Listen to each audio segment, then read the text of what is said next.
Étienne Tshisekedi, bonjour. Bonjour. Depuis quelques jours, vous êtes en tournée en Europe. Vous avez déjà été reçu par le ministre britannique chargé de l'Afrique et par le conseiller Afrique du président français. Pourquoi ces contacts? Mais ces contacts sont pour sensibiliser les personnalités de la communauté internationale sur les dangers qu'il y a dans la préparation du processus électoral au Congo. Nous avons la certitude que ceux qui organisent ces élections sont décidés d'abord à rester au pouvoir et par tous les moyens, y compris les moyens de fraude les plus massives, parce que nous ne les voyons pas s'en sortir autrement. Alors nous venons voir la communauté internationale pour qu'elle fasse pression, pour que les organisateurs de ces élections le fassent, mais d'une manière transparente, crédible.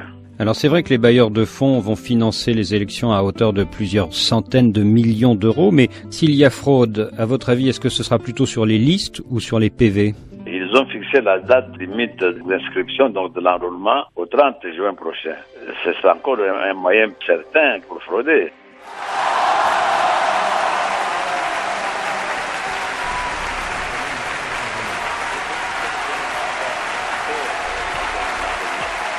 Les kits qui sont presque tous en panne, les agents de la CNI qui découragent dans les provinces qui ne sont pas très favorables au pouvoir, ils font tout pour décourager les électeurs ou en les renvoyant sans désenrôler. Donc ils trouvent toujours toutes sortes de raisons pour décourager les choses. D'autre part, dans ces régions-là, le nombre de bureaux d'enrôlement est tellement petit qu'ils sont à très grande distance les uns des autres. Donc il faut faire des kilomètres et des kilomètres à pied pour s'enrôler. Pour s'enrôler, oui. Est-ce que vous faites confiance à la CENI et à son président, Daniel Goy Mulunda, pour faire des élections transparentes? Non, il faut dire les choses telles qu'elles sont. M. Goy Mulunda, non seulement il est parent proche de M. Kabila, mais il est cofondateur du PPRD, du parti de Kabila. Comment voulez-vous qu'un homme pareil puisse être impartial, objectif dans son travail?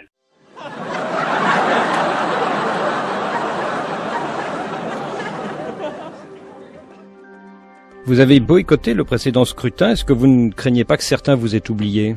Ah non, au contraire. Je crois que la misère a doublé, même a triplé. Si je vous dis que tout le monde exige des changements, c'est à cause du degré de misère qui est devenu insupportable. On peut m'avoir oublié, mais on ne peut pas avoir oublié ma lutte de 30 ans pour l'état de droit, pour la bonne gouvernance. Vous avez deux fiefs depuis toujours, le Kasaï et Kinshasa, mais est-ce que vous n'êtes pas plus faible dans les autres provinces du Congo? Non, justement, parce que nous sommes le seul parti, l'UDPS est le seul parti qui ne soit pas encore compromis dans la gestion calamiteuse du pays. Et ça encore, notre peuple le sait. Nous sommes toujours restés constants dans la défense de l'état de droit. Nous sommes certains que c'est notre message qui va l'emporter. Mais n'êtes-vous pas plus faible tout de même dans des provinces comme le Katanga, les deux Kivu, la province orientale ou peut-être le Bas-Congo? Non, pas du tout, pas du tout. D'autant plus que vous parlez de Kivu. Mais c'est le Kivu qui avait cru dans les paroles de Kabila, qui avait été élu sur toutes les promesses qu'il avait faites. Et c'est là où il est maintenant détesté, on ne veut même pas le sentir. Il lui a jeté des pierres là-bas. Donc le Kivu maintenant sait qu'il n'y a qu'un parti qui ne s'est pas compromis dans tout ça, c'est l'UDPS. Donc toutes les autres provinces, c'est l'UDPS. Bien sûr, le Katanga, je ne peux pas dire que nous aurons la majorité, mais nous aurons 50-50 entre l'UDPS et le pouvoir. Donc vous êtes confiant pour les 11 provinces du pays, sauf peut-être pour le Katanga? Absolument, c'est une certitude. Pour la présidentielle, le deuxième tour a été supprimé. Est-ce que ça n'oblige pas l'opposition à trouver un candidat unique? Bien sûr, nous nous organisons, nous nous sommes déjà entendus toute l'opposition, la vraie, pour avoir un seul candidat. Il reste à ce que maintenant nous puissions entrer dans le détail des négociations pour fixer ce candidat-là. Il reste l'inconnu Vital Kamerhe, l'autre opposant en vue. Est-ce qu'un accord est possible entre lui et vous? Bon, bien sûr, Kamerhe, dans l'opinion du Sud Kivu, il est associé à Kabila. Donc il ne suffit pas de dire que je suis contre Kabila pour que tout le monde dise Amen. Il n'est pas dans l'opposition depuis assez longtemps pour être crédible, c'est ça que vous voulez dire? C'est ça, c'est parce qu'il faut des actes quand même. Avec un Congo où tout le monde tourne sa casaque, on ne peut pas croire tout de suite à la parole sans avoir vu les actes. Donc si M. Kamerhe est réellement de l'opposition, je crois qu'il va nous rejoindre dans des négociations que nous allons engager entre l'opposition pour trouver un candidat commun. Est-ce que dans la stratégie du candidat unique, vous accepteriez de vous effacer en faveur d'un autre candidat de l'opposition ou pas?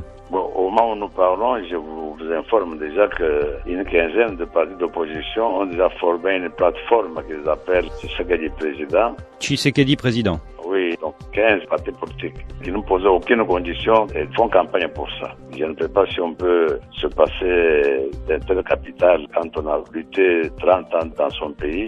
Se passer de tout ça pour un candidat, je ne sais pas d'où viendra ce candidat-là. 79 ans, est-ce que ce n'est pas un handicap pour aller à une élection présidentielle? Pour moi-même. Oui. Mais je viens de vous dire toute l'histoire de mon parti, la lutte que nous avons menée contre les différentes dictatures qui ont régné au Congo. Tout ça, c'est un grand capital que j'ai investi dans le cœur des Congolais. Et ce n'est pas un jeune qui peut avoir le même capital de confiance et de crédibilité qu'un vieux qui a lutté comme moi. Et la santé, ça va?